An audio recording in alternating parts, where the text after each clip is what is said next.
और क्या आपको पता है कि बॉर्डर के तारों पर बियर की खाली बोतलें क्यों टंगी जाती है एंड चींटियां लाइन मेंटेन करके क्यों चलती है? आइए जानते हैं ऐसे ही कुछ अमेजिंग फैक्ट्स के बारे में। फैक्ट नंबर 7, डॉक्टर्स की हैंडराइटिंग इतनी खराब क्यों होती है? दरअसल इसका कई रीजन है, लेकिन सबसे मेन रीजन ये है कि डॉक्टर्स को एक लिमिटेड टाइम में बहुत सारा पेशेंट्स को देखना पड़ता है, जिससे वो हमेशा हड़बड़ी में रहता है और जितनी जल्दी हो सके प्रिस्क्रिप्शन लिख देते हैं। तो कम समय में ज्यादा पेशेंट से पैदा हड़बड़ी एक रीजन, और दूसरा डॉक्टर्स बहुत ही कम समय में बड़े बड़े एग्जाम्स को कंप्लीट कर चुके हैं, जिससे उनकी राइटिंग की स्पीड तो बढ़ गई मगर साथ ही साथ राइटिंग खराब भी हो गई, जिसका असर हमें प्रिस्क्रिप्शन पर देखने को मिलता है। लेकिन मेरा मानो तो आपको उनकी राइटिंग को नहीं बल्कि राइटिंग स्पीड को देखना चाहिए। भाई गजब के स्पीड से लिखते हैं। फैक्ट नंबर 6, चींटियां लाइन मेंटेन करके क्यों चलती है? दरअसल जब भी चींटियों को खाने की तलाश मिलती है तो रानी चींटी सबसे पहले चलती है और रास्ते में फेरोमोन्स नामक एक केमिकल छोड़ जाती है और बाकी चींटियां उसको सूंघते हुए पीछे पीछे चलती है, जिससे एक सुंदर सी लाइन बन जाती है जो कि इंसानों की लाइन से भी ज्यादा मेंटेन होती है। बात तो सही है।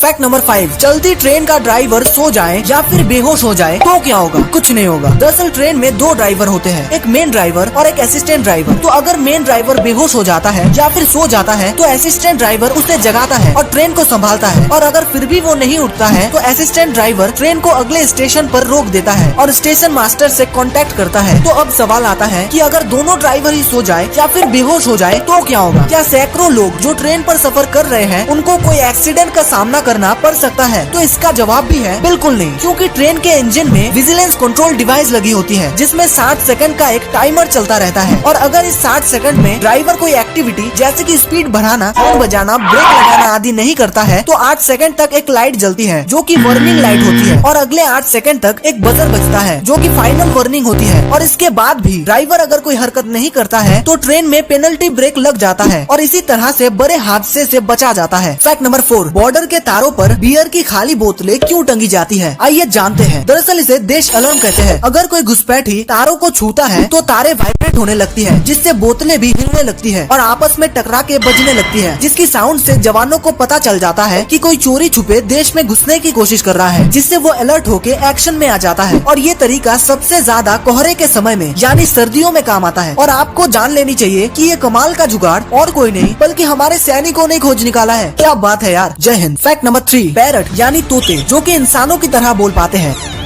भले ही उनको शब्दों का अर्थ पता नहीं होता है, लेकिन वो शानदार तरीके से इंसानों की नकल कर लेते हैं। मगर तोते ऐसा कैसे कर पाते हैं? तो आइए इसे साइंटिफिकली समझते हैं। दरअसल बोलने की कैपेसिटी रखने वाले पक्षियों के दिमाग में वोकल लर्निंग को कंट्रोल करने वाला एक केंद्र होता है जिसे कोर कहते हैं, लेकिन तोते के दिमाग में इस कोर के अलावा एक खोल टाइप का कुछ होता है जिसे शेल कहते हैं, और इनकी ब्रेन में मौजूद इसी शेल की वजह से ये इंसानों की लैंग्वेज को सीख लेते हैं और उसको बोल पाते हैं। और जिस जिस प्रजाति के तोते में ये शेल नॉर्मल से थोड़ा बड़ा होता है वो सब प्रजाति के तोते ज्यादा अच्छे से बोल पाते हैं। तो ये समझ में आता है कि ब्रेन में मौजूद शेल की वजह से ही तोते बोल पाते हैं। फैक्ट नंबर 2, एक लॉयर और एक एडवोकेट में डिफरेंस क्या है? तो आइए इसे आराम से समझते हैं। दरअसल लॉयर और एडवोकेट दोनों के पास ही LLB की डिग्री होती है और कानून का ज्ञान भी लगभग दोनों के पास सेम ही होता है, लेकिन एक लॉयर कभी भी कोर्ट में मुकदमा नहीं लड़ सकता है क्योंकि उसके पास वकालत करने का लाइसेंस नहीं होता है, जो कि BCI यानी बार काउंसिल ऑफ इंडिया द्वारा दिया जाता है बार एग्जामिनेशन को क्रैक करने पर। वहीं एक एडवोकेट के पास BCI से प्राप्त लाइसेंस होता है, इसीलिए वो कोर्ट में मुकदमा लड़ सकता है। और एक्चुअली में लॉयर और एडवोकेट दोनों लॉयर ही होता है, बस फर्क इतना है कि एडवोकेट के पास BCI का लाइसेंस होता है जो लॉयर के पास नहीं होता है। फैक्ट नंबर 1, चाइनीज प्रोडक्ट्स इतनी सस्ती क्यों होती है? दरअसल इसके पीछे कई रीजंस हैं, तो आइए कुछ मेन रीजंस को जान लेते हैं। पहला, चाइना में जनसंख्या बहुत ज्यादा है जिसके कारण लेबर कम सैलरी में काम करता है, जिससे कंपनी का लेबर खर्चा बच जाता है, इसीलिए प्रोडक्ट का रेट भी कम रहता है। दूसरा, चाइना सरकार दुनिया की किसी भी कंपनी के किसी भी प्रोडक्ट को कॉपी करने की परमिशन देते हैं, जिससे चाइनीज कंपनियां कॉपी प्रोडक्ट बनाते हैं और उनकी रिसर्च की खर्चा बच जाता है, इसीलिए प्रोडक्ट भी सस्ती होती है। तीसरा, आपने देखा होगा कि चाइनीज प्रोडक्ट्स की क्वालिटी काफी ज्यादा लो होती है, यानी चाइनीज कंपनियां अपनी प्रोडक्ट्स की क्वालिटी पर ज्यादा ध्यान नहीं देते हैं, जिससे क्वालिटी का खर्चा बच जाता है। तो ओवरऑल देखा जाए तो खर्चा बहुत ही कम हुआ है, जिससे कंपनी प्रोडक्ट का रेट भी कम रखता है और हमें प्रोडक्ट सस्ता मिल जाता है। वीडियो पसंद आया तो चैनल को सब्सक्राइब जरूर कर देना।